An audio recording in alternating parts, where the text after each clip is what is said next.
Redynamiser la coopération parlementaire entre la France et le Congo, c'est tout le sens de l'entretien qui a eu lieu le 16 novembre 2023 entre le président de l'Assemblée nationale Isidore Mbouba et l'ambassadrice extraordinaire et plénipotentiaire de France au Congo, Claire Bodoni, qui est aussi venue présenter ses civilités au président de la Chambre basse du Parlement.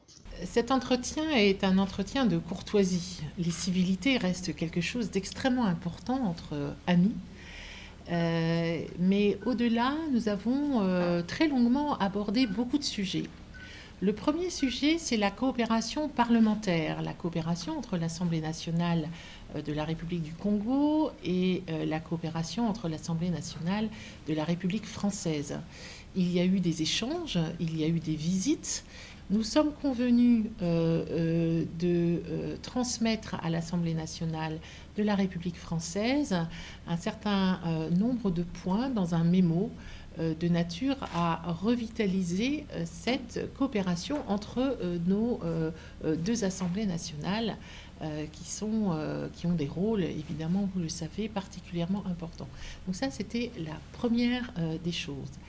La deuxième des choses qui se passe plutôt entre l'ambassade de France et l'Assemblée nationale, c'est d'avoir des échanges réguliers pour faire partager nos analyses respectives de l'état du monde, de la situation en France.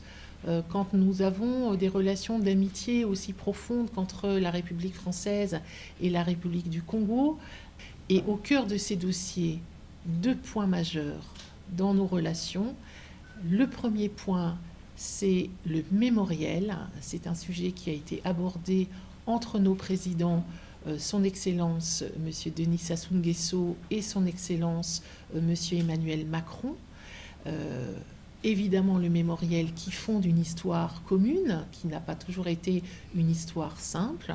Au-delà de la coopération parlementaire, les deux parties ont échangé sur le sommet des 3 bassins forestiers qui s'est tenu en octobre dernier à Brazzaville, sommet qui avait pour objectif, entre autres, de construire une coalition pour accélérer la transition énergétique et de renforcer la collaboration entre ces bassins. La préservation de la biodiversité, un bien public mondial qui tient à cœur de mon président, qui tient à cœur au président de la République du Congo, premier écologiste de ce pays.